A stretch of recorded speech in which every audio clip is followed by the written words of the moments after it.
Sir कुछ पता चला कि ये सब किसने किया? बहुत कुछ पता चला और बहुत कुछ पता करना बाकी है। मतलब मैं कुछ समझा नहीं सर। गेहूं चले ना चल क्या? चल बाहर निकल। अरे सर मैंने क्या किया? सुनिए सर, मैंने कुछ सर सुनिए तो सर। बहुत खुश हुआ होगा ना पुष्पा की मौत से। तेरी बनती नहीं थी ना उससे। हाँ मैं मानता हूँ कि मेरी बनती नहीं थी, लेकिन ऐसा भी नहीं था कि उसकी मौत से मैं खुश हो जाऊं। सब रमेश के जाने के बाद मैंने सोचा कि हर महीने उसके हिस्से का पैसा मैं उसकी पत्नी को दे दिया करूं, लेकिन अब तो काफी ऊंचे ख्याल है तेरे। बहुत सोचता था ना रमेश और पुष्पा के बारे में। एक बात बता, रमेश के गायब होने के बाद तेरे अंदर ऐसा कौन सा महात्मा जाग गया कि तू रोज पुष्पा के घर जाने लगा? पुष्पा तुझसे अंडरगारमेंट्स तो खरीदती नहीं होगी, फिर घंटों वहां क्या होता था? तेरे कॉल रिकॉर्ड्स जिसमें रमेश के जाने के बाद पुष्पा से तेरे फ्रीक्वेंट कॉल्स और पुष्पा के पड़ोसी जिन्होंने तुझे पुष्पा के घर रात बेरात आते हुए जाते हुए देखा है और 2-2 4-4 घंटे रुकते हुए देखा है, और उन्होंने आधा पिक्चर तो क्लियर कर दिया, बाकी बचा आधा पिक्चर तू क्लियर कर। साहब मैं रोज दुकान बंद करने के बाद पुष्पा के पास जाता था उसको हिसाब देने, सारा का सारा हिसाब देता था और कब कहाँ कौन सा माल खरीदना है, कौन सा बेचना है, कौन सा क्या करना है, सिर्फ पुष्पा से डिस्कस करता था मैं। इधर कॉल रिकॉर्ड्स।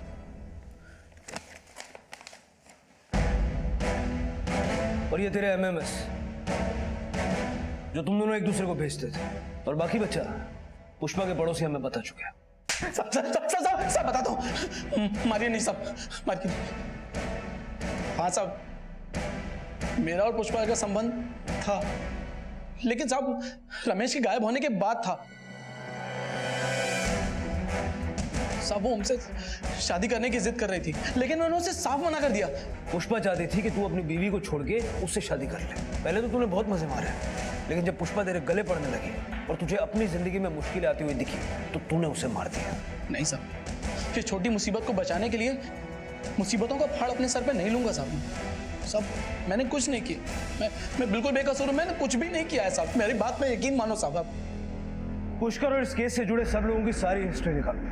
फिलहाल हमारे लिए सारे के सारे स्ट्रॉन्ग सस्पेक्ट्स हैं। सर मैंने श्रुति का बैकग्राउंड और कॉल रिकॉर्ड्स अच्छे से चेक किया।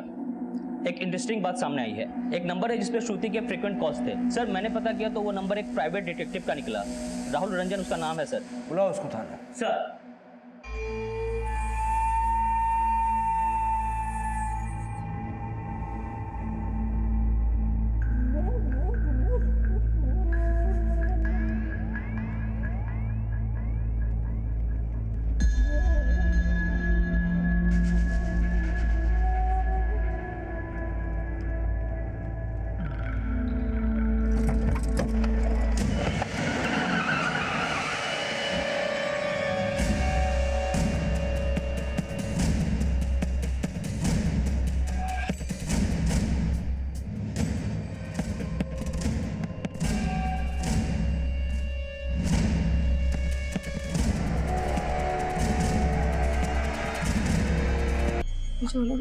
फोटो फ्रेम वापस चाहिए वो सर। जी बोलिए, क्या बात है? सर वो सर हमारे घर पे चोरी हो गई है। वो एक औरत आई है और पता नहीं कैसे वो चोरी? सर वो ना मैं घर पे खाना बना रही थी और फिर उसके बाद मैंने दरवाजे पे सर वो जान डोंट पैनिक। मैं बात करता हूँ, एक सेकंड। सर मेरा नाम रमेश राज है, ये मेरी वाइफ पुष्पा राज है। हम लोग यहीं मालाड में ही रहते हैं। आज दोपहर करीब 2 बजे हमारे घर में चोरी हो गई। 2 बजे नहीं 3 बजे थे। 3 बजा था उस समय। सर उस समय घर पे मैं थी। मैं बताती हूँ कि क्या हुआ था। सर दोपहर के करीब 3 बजे थे। मैंने खाना ही खाया था, अचानक से घंटी बजी। दरवाजा खोला तो देखा कि एक औरत अपने छोटे से बच्चे के साथ खड़ी है। दीदी बच्चे को बहुत जोर से सुसु आई है, क्या मैं आपका वॉशरूम यूज कर सकती हूँ? मन तो नहीं हुआ कि किसी अनजान को घर में आने दो, लेकिन फिर लगा कि एक औरत ही है अपने छोटे से बच्चे के साथ, इसलिए मैंने उसे घर में आने दिया। ये वॉशरूम है, तुम यूज कर लो। फिर मैं किचन में चली गई, कुछ काम करने लगी और अचानक से मुझे याद आया कि 10 मिनट से वो औरत हमारे घर में थी। ये अब तक वॉशरूम में क्या कर रही है? सॉरी दीदी, थोड़ा लेट हो गया। वो मैंने सोचा कि मैं भी थोड़ा फ्रेश हो लेती हूँ। Thank you so much.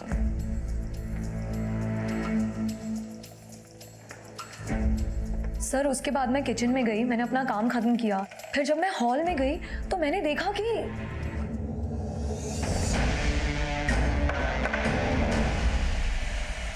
क्या आपके घर से सिर्फ एक फोटो फ्रेम चोरी हुआ है और आप दोनों यहाँ रिपोर्ट लिखवाने आ गए? एक्चुअली वो फोटो फ्रेम कोई आम फ्रेम तो था नहीं, प्योर 22 कैरेट गोल्ड का बना हुआ था। सर हमारे घर के पास ही एक ज्वेलरी शॉप है, वहीं से बनवाया था। 1 लाख का होगा सर वो। मैंने अपनी वाइफ को गिफ्ट किया था वेडिंग एनिवर्सरी पे। वाओ। अच्छा, उस औरत को कैसे मालूम पड़ा कि वो फ्रेम गोल्ड का ही था? और अगर वो औरत बच्चे को लेकर चोरी के इरादे से आई होती तो घर का कोई और सामान नहीं ले जाती? पूरा मोहल्ला जानता था उस फ्रेम के बारे में। हमने वो गजेंद्र भाई से ही तो बनवाया था, जो हमारे पड़ोसी हैं। जब इन्होंने मुझे वो फ्रेम गिफ्ट किया था तो ये बात पूरी सोसाइटी में आग की तरह फैल गई थी। ठीक है, आप हमारे स्केच आर्टिस्ट को उस औरत का स्केच बनाने में मदद कीजिए। काबड़े सर। सर, पुष्पा ने ये स्केच बनवाया है।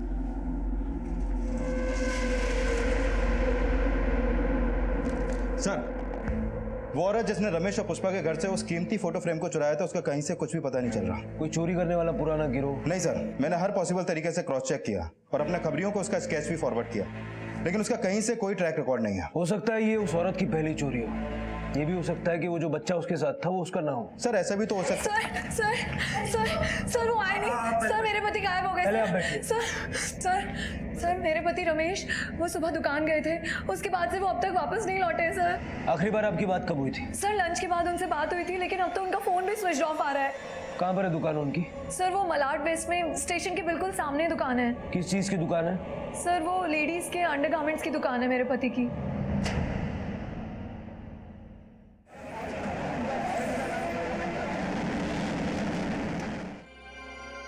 मैडम ये देखिए, सबसे बढ़िया क्वालिटी है इसकी, लॉन्ग लास्टिंग है सबसे। एक बार आप पहन के देखिए, एक बार ट्राई कीजिए आप।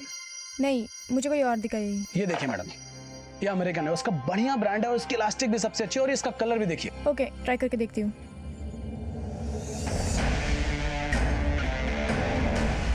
पुष्कर सिंह। हाँ जी सर, मैं ही हूँ, बताइए। रमेश राज तुम्हारा पार्टनर है इस दुकान में, कहाँ हो? सर रमेश तो कल से आया ही नहीं है शॉप पे, और वो वैसे भी रोज रोज नहीं आता है। मैंने उसको कोई फोन भी किया था, लेकिन उसका फोन स्विच ऑफ था। तो उसके घर पे फोन ट्राई नहीं किया? उसकी बीवी उठा लेती तो सर कुछ गड़बड़ हो जाती। क्या गड़बड़ हो जाती? मेरी भाभी से बनती नहीं सर, उसके जैसी मैंने चरित्रहीन औरत आज तक नहीं देखी। तो मुझे ना मोह माया के जाल में फंसाने की कोशिश करती है। ये लो टॉवल, रखना भूल गई थी। जी भाभी। और खाना कैसा लगा? मैंने खास अपने हाथों से बनाया था तुम्हारे लिए। पनीर बहुत पसंद है ना तुम्हें? जी, पर आपको कैसे पता चला भाभी? भाभी मत कहो ना, पुष्पा बुलाओ। अकेले में इतना हक तो है ना तुम्हारा हम पे। मैं कुछ समझा नहीं भाभी। कुछ बातें समझाई नहीं जाती है पुष्कर बाबू।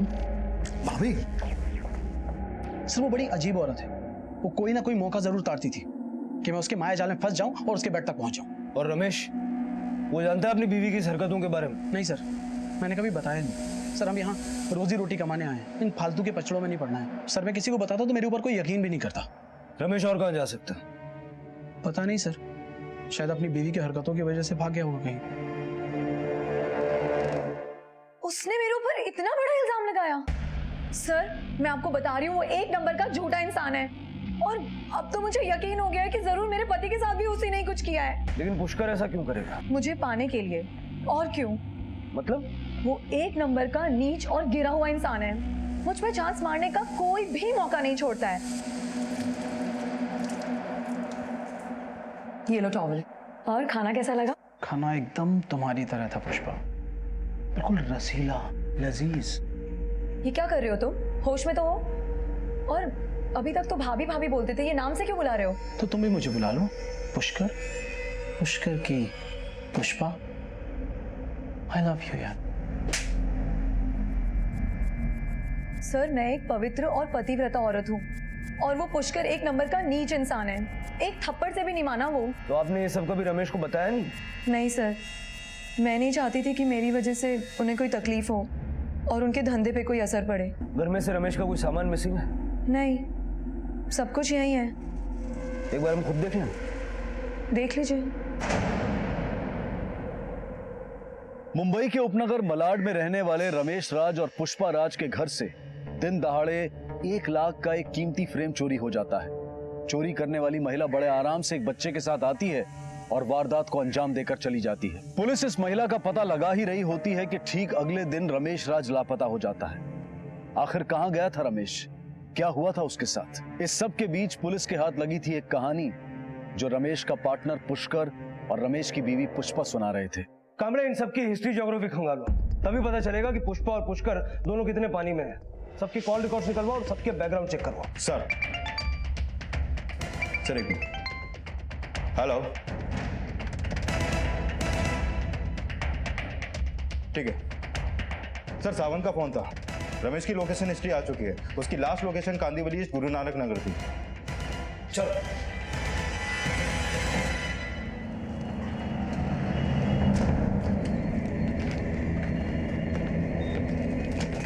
क्या है? हमारी हिम्मत कैसे पुलिस के सामने झूठ बोलने की? मैं तुम पे चांस मारती हूँ, मैं तुम पे लाइन मारती हूँ। हाँ, तुम मुझ पे चांस मारते हो, तुम मुझ पे लाइन मारती हो। तुम तो हमेशा से ही चाहते थे मेरे नजदीक आना, वो तो मैंने तुम्हें चांस नहीं दिया। और अच्छा हुआ कि मैं तुम्हारे नजदीक नहीं आई, वरना न जाने क्या कर बैठती। बोलो ना क्या करती, बोलो। अभी तुम्हारे करीब है, बोलो क्या करती, बोलो। क्या करूंगी मैं? तुझे दिखाती हूँ आज क्या करूंगी मैं। आज तुझे किसी को मुंह दिखाने लायक नहीं छोड़ूंगी मैं।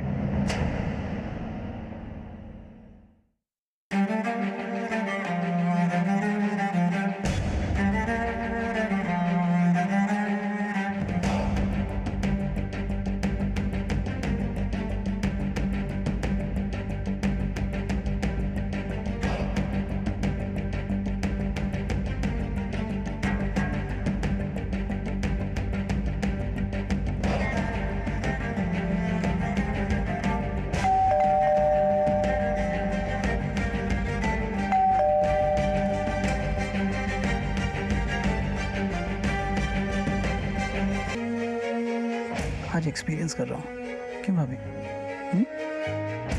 पुष्कर, सच बताओ, कहीं मेरे करीब आने के लिए तुमने रमेश के साथ तो? अगर यही बात मैं तुमसे पूछूं तो? हाँ सर, वो फोटो फ्रेम मैंने ही चुराया था रमेश के घर से। रमेश को कैसे जानती हो और उस फ्रेम के बारे में कैसे पता चला? सर, रमेश मेरा पति है और ये हम दोनों का ही बच्चा है। रमेश तुम्हारा पति है? हाँ सर, अक्सर वो घर से बाहर ही रहता था काम के बहाने से। पूरे दिन मेरा फोन नहीं उठाता था। मुझे शक हुआ कि ऐसा कौन सा काम है जिसकी वजह से उसे फोन तक उठाने का मौका नहीं मिलता। इसीलिए एक दिन मैंने उसका पीछा किया। तब मुझे रमेश और पुष्पा के बारे में पता चला। उसने मेरे अलावा किसी और से शादी कर ली थी। और इस वजह से तुमने 1 लाख रुपए का फोटो फ्रेम चुरा लिया? नहीं सर, वो फोटो फ्रेम 1 लाख का ये तो मुझे पता ही नहीं था। मैं तो बस उस फोटो फ्रेम से रमेश और पुष्पा की फोटो चुराना चाहती थी, सबूत के तौर पे। लेकिन पुष्पा की बताई हुई स्केच जब रमेश ने देखी तो वो समझ गया कि वो फोटो फ्रेम मैंने ही चुराया है। उसे लगा था कि ये सब मुझे कभी पता ही नहीं चलेगा। धोखा देते हो ना, धोखा देते हो ना। शर्म तो आई नहीं तुम्हें? दूसरी शादी करके बैठे हुए मुझे बताया करते तुम्हें। धोखा देते हो मुझे। क्या? मेरी बात सुनो बाबू प्लीज। अरे सुनो। क्या सुनो? नहीं सुनना है मुझे कुछ भी, कुछ नहीं सुनना है। तुमने धोखा देते टाइम तो शर्म नहीं आई थी ना? नहीं। एक बात, मेरी बात सुनो। ये जो हरकतें की है ना, मुझे क्यों नहीं बताया था पहले? न बेटा, तुम्हें हमारे बच्चे की कसम। मेरी बात सुनो।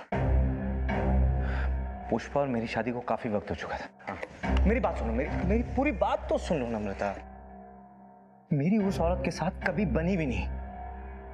रोज तो हमारी लड़ाई होती थी। हमारा कोई बच्चा नहीं था। कहां से होगा बच्चा जब प्यार ही नहीं था? प्यार नहीं है? नहीं, जिस तरह के प्यार की मुझे जरूरत थी वो सिर्फ मुझे तुमसे मिला नम्रता। अच्छा, तो एक काम करो, उसको छोड़ करके मेरे पास आ जाओ पूरी तरह से। मकान दुकान सब उसी के नाम पे है, इसलिए पॉसिबल नहीं है। लेकिन मैंने इसके अलावा तुमसे कुछ नहीं छुपाया, कसम से। माफ कर दो ना प्लीज। देखो प्लीज। 1 मिनट।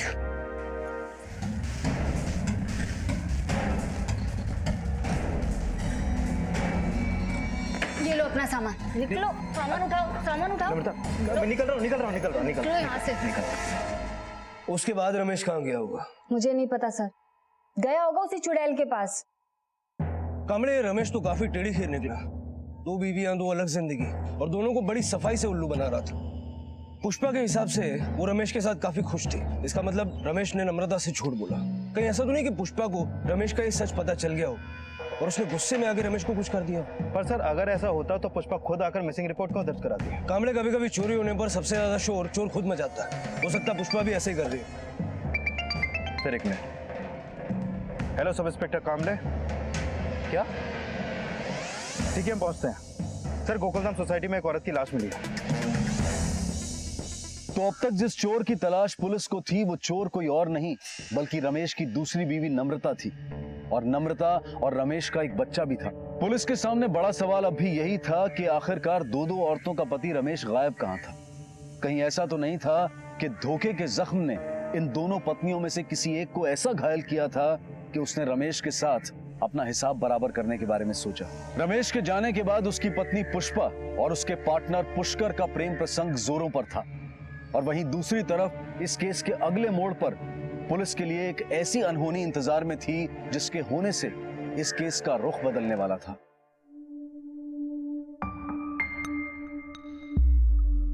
सच सच बताओ, कहां छुपा रखा है अपने पति को? कहां है तुम्हारा पति? कहीं नहीं छुपाया सर, मैं सच बोल रही हूँ। मैं कैसे मान लूं? आप चाहें तो पूरे घर की तलाशी ले लें। पूरे घर की तलाशी ले लूं? पूरे घर में कुछ नहीं मिलेगा। मुझे तुम्हारी तलाशी लेनी होगी, ऊपर से लेके नीचे तक, सर से लेके पैर तक। मुझे देखना होगा कोई हथियार तो नहीं छुपा रखा है तुमने। और अगर तुमने कोई हथियार छुपाया होगा ना तो तुम्हें सजा मिलेगी। आप मेरी तलाशी नहीं ले सकते, आप मेरे साथ जबरदस्ती नहीं कर सकते सर। मैं कुछ भी कर सकता हूँ, कुछ भी। मुझे देखना होगा कहीं कोई हथियार छुपा के तो नहीं रखा है तुमने।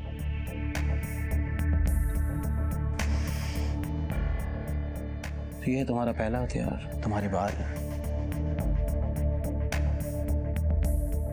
ये तुम्हारी आंखें हैं, ये तुम्हारा दूसरा हथियार।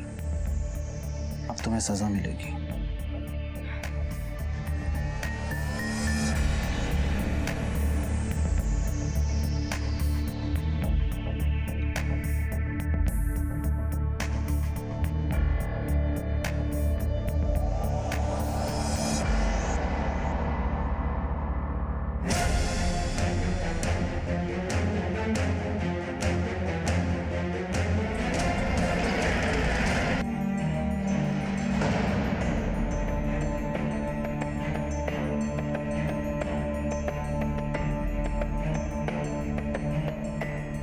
सर ये रमेश का केस तो और भी उलझता हुआ दिख रहा है। सर इस लड़की का नाम श्रुति राज है।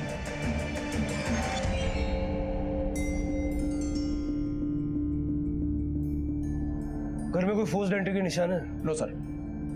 लगता है किलर कोई जान पहचान का ही था, इसलिए स्ट्रगल के कोई निशान नहीं। सर रमेश और श्रुति के फोटोज तो कहीं और ही इशारा करते हैं। और इस औरत के साथ रमेश का क्या संबंध? हो सकता है कि ये श्रुति रमेश की तीसरी बीवी हो। मैं तो पवित्र और पतिव्रता हूँ, मैंने ये सब एक बार फिर से कैसे कर लिया? पुष्पा मेरी जान, छोड़ो ना बेकार की बातें। अब जब पति चला गया तो क्या फर्क पड़ता है?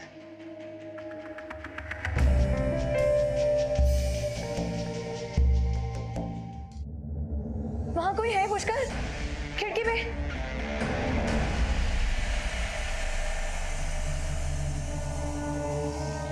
ज़्यादा किसी से मिलती जुलती नहीं थी वो, और उसके घर पे भी उसके पति के अलावा किसी को आते जाते नहीं देखा। मेरा मतलब मैंने उसके मायके और ससुराल वालों को कभी आते जाते नहीं देखा। कभी कभी बात होती थी मेरी उससे, बताती थी उसका पति बहुत अच्छा इंसान है। नहीं, ये सही नहीं है। आप मुझे कुछ भी कहेंगे मैं आपकी बात मान लूंगी। 3 साल से नम्रता के साथ शादी और 2 महीने से श्रुति के साथ, ये सब झूठ है। आज के टाइम पे रमेश जैसा अच्छा पति किसी को नहीं मिलता है, इसीलिए ये सब मुझसे मेरा पति छीनना चाहती है। सर क्या ये सब वाकई में सही है? क्या रमेश ने मुझे सच में धोखा दिया है? और ये श्रुति को किसने मारा? सर मुझे तो ऐसा लगता है जैसे रमेश के नाम के अलावा और कुछ जानता ही नहीं। सर उसका नाम तो रमेश ही था ना? नहीं, या फिर आप बाद में कहोगे कि उसका नाम रमेश ही नहीं था। सर, रमेश 3-3 बीवियां रखता था और किसी को भी कानों कान खबर तक नहीं थी। कहीं तीसरी वाली को भी रमेश ने तो नहीं मार दिया? सर, पति पत्नी के बीच में तो कभी कभार झगड़े होते ही रहते हैं ना। मैं तो सपने में भी नहीं सोच सकती थी कि वो मुझे धोखा देगा।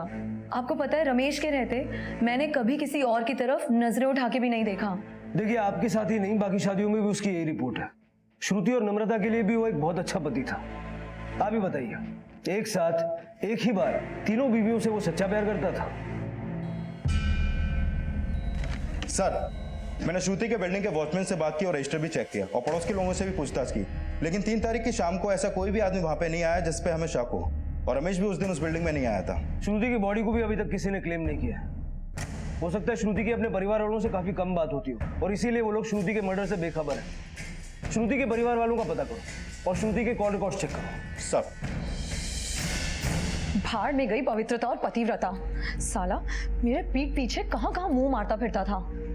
मैं यहाँ उसके लिए करवा चौथ का व्रत रखती रही। जानू ये, जानू वो, मीठी मीठी बातें करता रहा और मुझे फुसलाता रहा और खुद पता नहीं क्या क्या कर रहा था। पुष्पा, मेरी जान, उसने तुम्हारे साथ चीटिंग की है, तुम भी उसके साथ चीटिंग करो। चीटिंग करो बस। मैं तो कहती हूँ कि रमेश मिले ना मिले, मर जाए ना तो भी मुझे कोई फर्क नहीं पड़ता। जिस दिन वो वापस आ गया ना, उस दिन ही उसे तलाक दे दूंगी और फिर हम दोनों शादी कर लेंगे।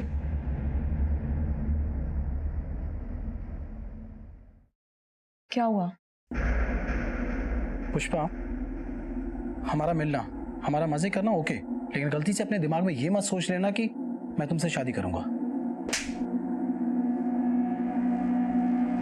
मैं कुछ नहीं जानती। तुम्हें अपनी बीवी को तलाक देना ही होगा। मैं दूसरी बार धोखा नहीं खा सकती पुष्कर। ये सब उस आदमी की वजह से ही हुआ है। हमने श्रुति को समझाने की बहुत कोशिश की। किस आदमी की बात कर रही हो? वही कमीना रमेश छीन कर ले गया हमारी बेटी को हमसे। जब से वो श्रुति की जिंदगी में आया ना, सब कुछ खत्म हो गया। हमने कितनी कोशिश की श्रुति को समझाने की, यहाँ तक कि हमने उसे समझाने के लिए एक प्राइवेट डिटेक्टिव भी हायर किया। तेरे दिमाग में क्या गोबर भर गया है जो तू सब कुछ जानने के बाद, देखने के बाद अपनी आंखों पर पट्टी बांधकर इस रमेश के साथ तू अपने रिश्ते को आगे बढ़ाना चाहती है? अरे 2 शादियां कर चुका है वो, दूसरी बीवी से उसे एक बच्चा भी है। Who cares, Dad? और वैसे भी किसी की पास्ट लाइफ नहीं देखनी चाहिए। चलो मान लिया वो कमीना है, पर है तो मेरा ही ना। I love him, Dad, and this is enough for me. मैं उसी से शादी करूंगी। सर, रमेश की तीनों बीवियों में से सिर्फ एक श्रुति थी जिसे रमेश की सच्चाई शुरू से पता थी, और कुछ दिन पहले बस नम्रता को इन सब के बारे में पता चला। हाँ कमले, लेकिन 3 साल बाद अचानक उसे रमेश पे शक कैसे हुआ? सर, एक औरत को पता चल ही जाता है कि उसके पति का कहाँ और क्या चल रहा है। सर, इस बात में कोई शक नहीं है कि रमेश बहुत अच्छा पति था, मेरा बहुत ख्याल रखता था। कहीं ना कहीं कुछ तो था जो मुझे खटक रहा था। नहीं सर, मैंने कभी सोचा भी नहीं था कि रमेश मेरे साथ ऐसा करेगा, और मुझे 1% भी आइडिया नहीं था उसकी बाकी की बीवियों के बारे में। अच्छा, 6th सेंस। हाँ, ये देखिए, ये आपके कॉल रिकॉर्ड्स हैं। इसमें आपने लगातार कई बार श्रुति से बात की है। देखिए पुष्पा जी, आपके दर्द को देखकर हमें भी बहुत दर्द हो रहा है, पर एक दर्द आपका ये कॉल डिटेल्स भी हमें दे रहा है। जरा इस पर मरहम लगाने का काम करेंगे आप?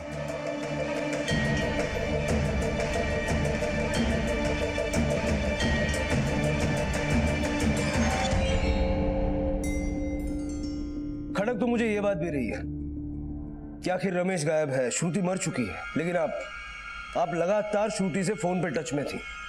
सर वो एक्चुअली श्रुति मिली थी मुझे। उसने मुझे सामने से कांटेक्ट किया था, इसीलिए मैं उसके कांटेक्ट में आई।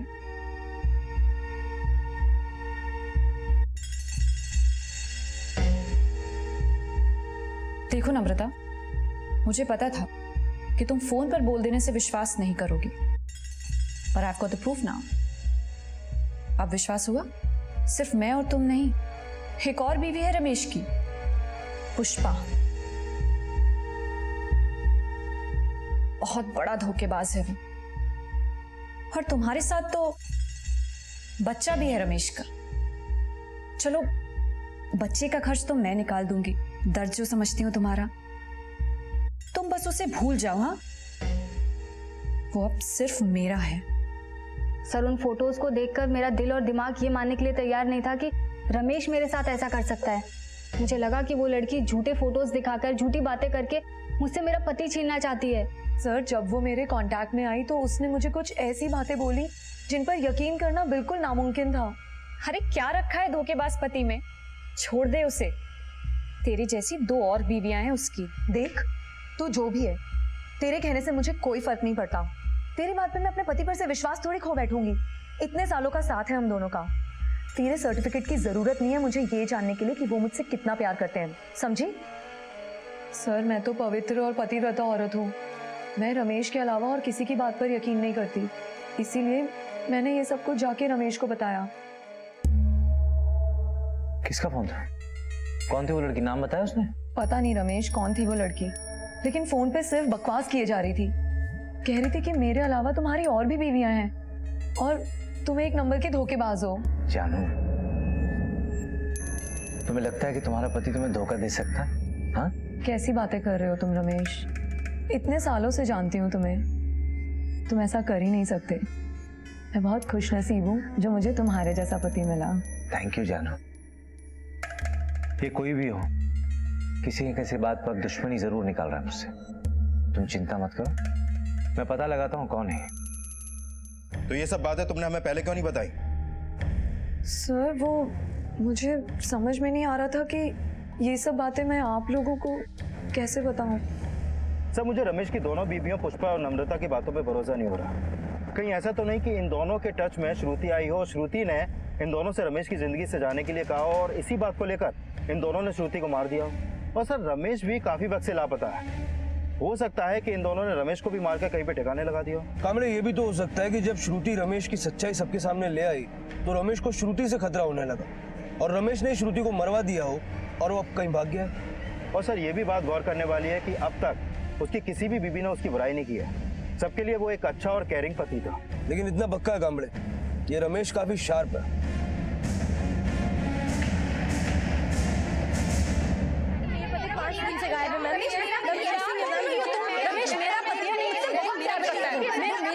क्या हो रहा है सब? सर सर देखिए तो सही आप। सर ये मेरे पति हैं सर। सर ये झूठ बोल रही है सर। मेरा कंप्लेंट तो लिख लीजिए। सर ये मिलती नहीं है सर। क्या बोल रहे हैं सर?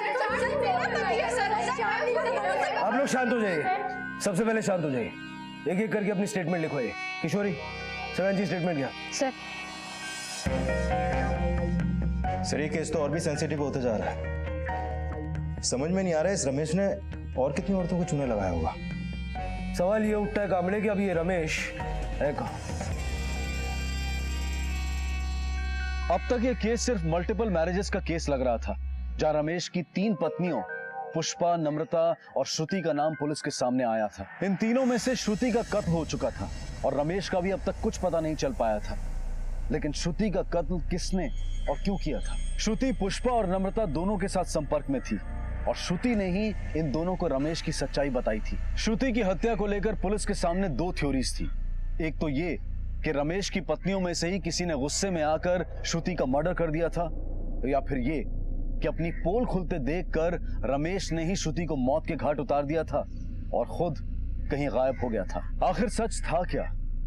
श्रुति की हत्या और रमेश का गायब होना इस केस पर एक बड़ा प्रश्न चिन्ह बनाए हुए था। कामले, फिलहाल हमारे पास रमेश का पिछले 6 साल का रिकॉर्ड है, यानी 2010 से लेकर के अब तक का। जनवरी 2010 में उसने पुष्पा से शादी की, अप्रैल 2011 में सपना से, 2012 में उसने 2 शादियां की, ऋतु और सानिका, 2013 में नम्रता, 14 में करुणा, 15 में अर्चना और 2016 में श्रुति। न जाने और कितनी औरतों से उसने शादियां की होंगी। सर एक बात और, आज जब मैंने श्रुति के कॉल रिकॉर्ड दोबारा से अच्छी तरीके से खंगाली तो एक बात पता चली। श्रुति ने रमेश की लगभग हर बीवी को ट्रेस किया। उसके कॉल रिकॉर्ड में मुझे सबके नंबर मिले। श्रुति ने सामने से कभी ना कभी इन सबको कॉल किया था सर। हो सकता है श्रुति ने ये सारे नंबर रमेश के मोबाइल से निकाले हो। 2 चीजें हैं कामले, या तो ये रमेश पागल है या ये कोई बहुत बड़ा स्कैम है। अब अगर मान लो कि ये कोई स्कैम है, तभी सवाल ये उठता है कि रमेश इतनी सारी औरतों के साथ कंटिन्यूस रिश्ते में क्यों रहा? सर एक मिनट। हेलो, क्या?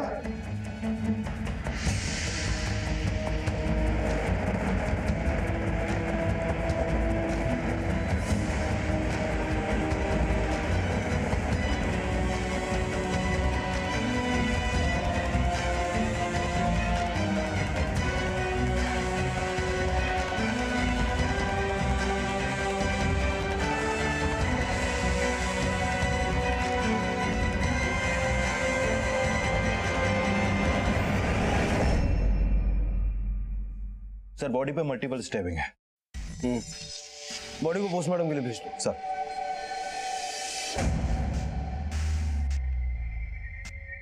आपने फोन किया था ना? हाँ साहब।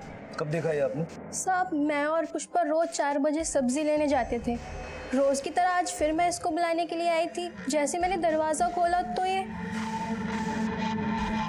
सर घर से सारा कैश, ज्वेलरी और कीमती सामान गायब है। ये केस लग तो रॉबरी का रहा है। पिछली बार इस घर में नम्रता घुसी थी, इस बार कौन हो सकता है? सर ये रमेश हो सकता है। वैसे भी बिना पैसों के कितने दिन यहाँ वहाँ घूमता। उसने खुद ही पैसे घर पे रखे थे और जरूरत पड़ी तो लूट के ले गया। सर एक मिनट। हेलो, सब इंस्पेक्टर आकाश कामले गया क्या? ठीक है, आप उसे तुरंत अरेस्ट करके यहाँ पे डिपोर्ट करने की तैयारी कीजिए। हम अथॉरिटी लेटर फॉरवर्ड करते हैं। सर पटना पुलिस से फोन था। पटना के मोरे लोग में रमेश को देखा गया।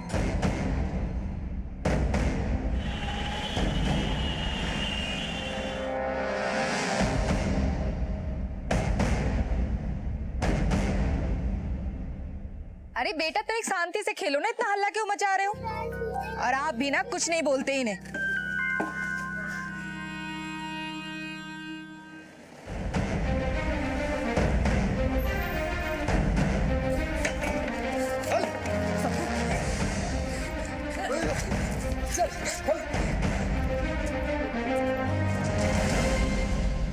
सर प्लीज सब फेस पे नहीं।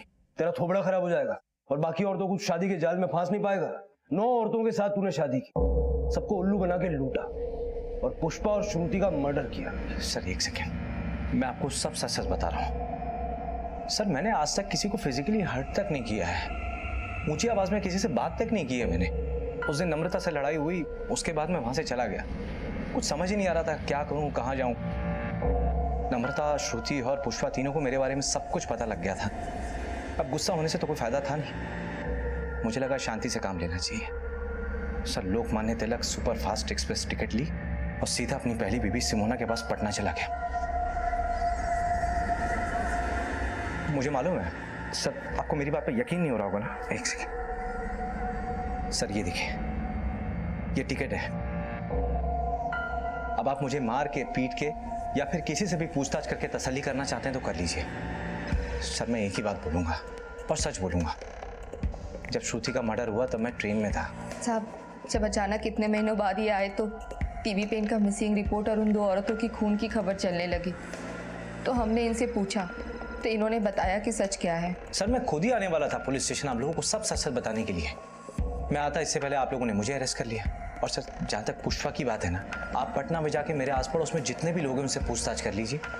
मैं उस वक्त वहीं था अपनी बीवी सुमनों के साथ। मैं मानता हूँ सर, मैंने गैर कानूनी तरीके से बहुत सारी लड़कियों से शादियाँ की, उनको बेवकूफ़ बनाया, उनके पैसे लूटे, लेकिन मैंने किसी का खून नहीं किया सर, कसम से। पुष्पा मर गई, श्रुति मर गई, तो आप लोग सीधा मेरे पास चले आए। सर 2 साल के बच्चे को लेकर 2 लोगों का खून कर दूंगी मैं। ना करने की भी कोई वजह नहीं है ना नम्रता। रमेश से तुम बहुत प्यार करती हो, ये बच्चा है, बच्चे के पीछे रमेश का नाम है। कहीं ऐसा तो नहीं कि रमेश को अपनी जिंदगी में वापस लाने के लिए तुमने उसकी दोनों बीवियों को बारी बारी से अपने रास्ते से हटा दिया? सर फिर तो मुझे वो सीरियल किलर बन जाना चाहिए। सर मेरी जिंदगी रमेश के पीछे पहले ही बर्बाद हो चुकी है। अब वो अपनी जिंदगी में किसी से भी शादी करे, बच्चे करे, मुझे कोई फर्क नहीं पड़ता। सर मैंने रमेश के बयान को क्रॉस वेरीफाई किया, वो सच कह रहा है। 3 तारीख की शाम जिस वक्त श्रुति का मर्डर हुआ उस वक्त वो मुंबई से पटना जाने वाली train 12141 Lokmanya Tilak superfast express में था। अगर ऐसा है तो इसका मतलब ये दोनों खून किसी और ने किए। मेरा मतलब है कि दोनों मर्डर्स के पीछे 2 अलग लोग और 2 अलग मोटिव्स हो सकते हैं। कामरा में इस केस को रिविजिट करना पड़ेगा, कोई तो कड़ी है जो मिसिंग है।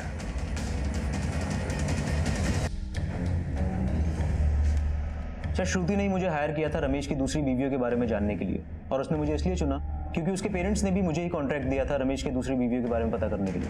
जी हाँ साहब, राहुल रंजन को पहले हमने ही हायर किया था श्रुति के सामने रमेश की पोल खोलने के लिए। सर रमेश का केस मैंने बहुत क्लोजली ऑब्जर्व किया है। वो फरेब कर सकता है, झूठ बोल सकता है, बड़ी सफाई के साथ कौन कर सकता है, लेकिन मर्डर जैसा संगीन अपराध वो कभी नहीं करेगा सर। एक डिटेक्टिव को तो अपने आसपास के लोगों की परछाई के भी राज पता होता है। आपको क्या लगता है श्रुति को किसने मारा होगा? सर श्रुति को किसने मारा होगा ये तो मुझे नहीं पता, लेकिन हाँ कुछ दिन पहले। ये रहा तुम्हारा अब तक का हिसाब। Thank you very much. अब मुझे तुम्हारी मदद की कोई जरूरत नहीं।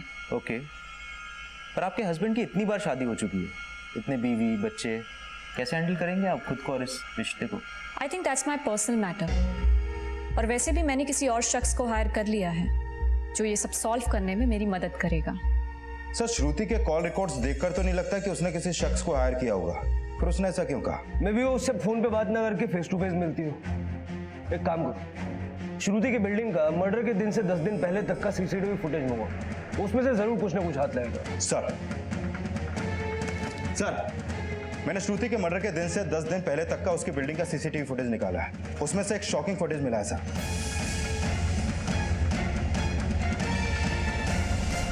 ये देखिए सर,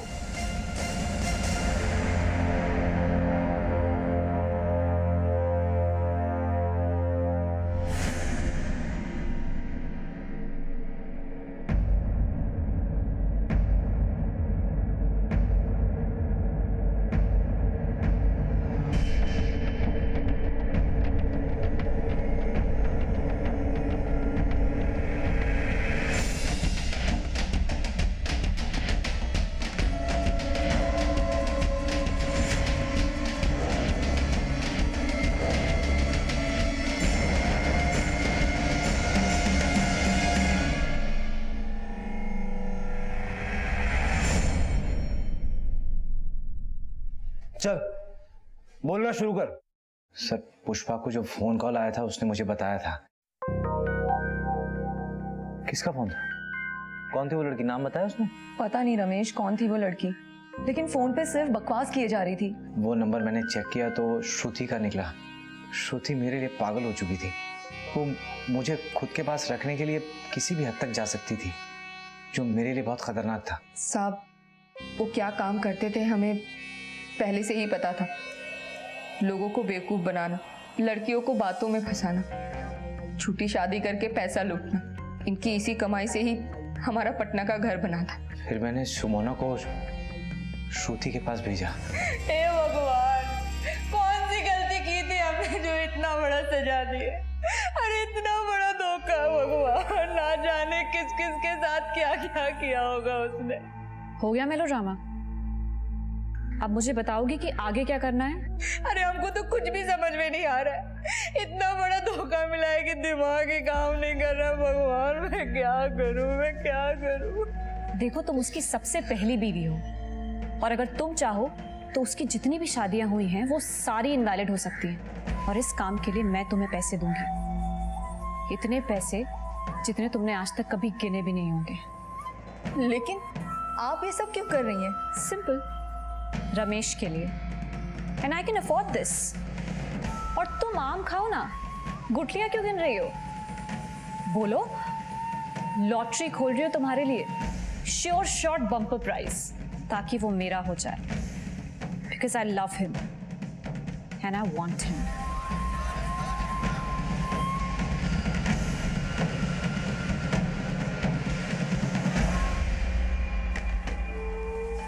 ये 3 तारीख के श्रुति के बिल्डिंग की सीसीटीवी फुटेज, यानी कि मर्डर के समय की।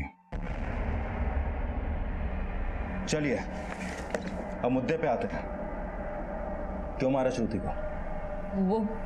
वो साहब हमारा पूरा धंधा चौपट करने में लगी थी, सारा खेल बिगड़ जाता। और साहब प्लान के मुताबिक उस दिन रमेश पटना के लिए ट्रेन पकड़े, और साहब हम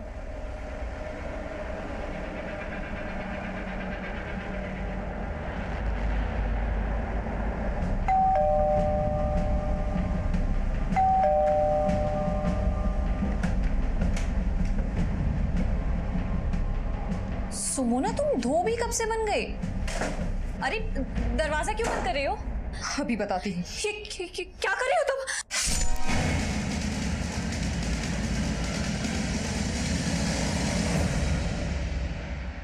और पुष्पा, उसे क्यों मारा? नहीं सर, कसम से ऐसा कोई इरादा नहीं था। हम तो सिर्फ नजरें जमाए हुए थे। मेरा पैसा उस घर में पड़ा हुआ था। मौका देख के कि घर में कोई ना हो तो हम घर में अंदर चले जाएं। इन्होंने जितना पैसा निकाला था सारा पुष्पा के घर में ही रह गया। हमें पैसों की बहुत जरूरत थी, इसलिए जैसे ही हमने पुष्पा को घर से बाहर जाते हुए देखा, चोरी से उसके घर में घुस गए। हम घर के अंदर जाते ही गहने और रोकड़ा उठा ली, लेकिन तभी पता नहीं कहां से वो पुष्पा आ गई। अगर हम उसे नहीं मारते तो वो पुलिस को जाके सारा सच बता देती।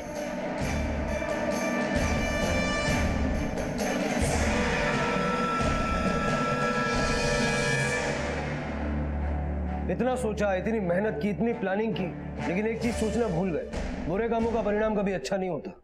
अब काटो सजा जेल में और छोड़ो अपने बच्चों को किसी अनाथ आश्रम में। एटलीस्ट तुम जैसे क्रिमिनल्स में तो बड़ा नहीं होगा।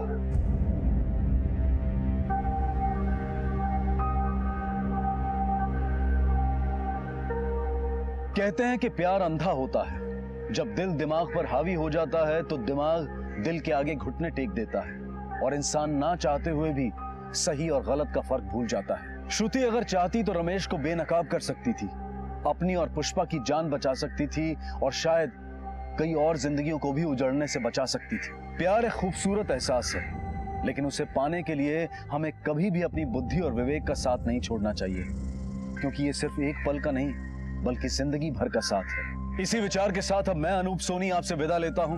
फिर मुलाकात होगी अगले एपिसोड में एक और चौंका देने वाले केस के साथ। तब तक अपना और अपने परिवार का ख्याल रखें और देखते रहें क्राइम पेट्रोल डायल 100। सबक एक को सीख हम सबको। जय हिंद।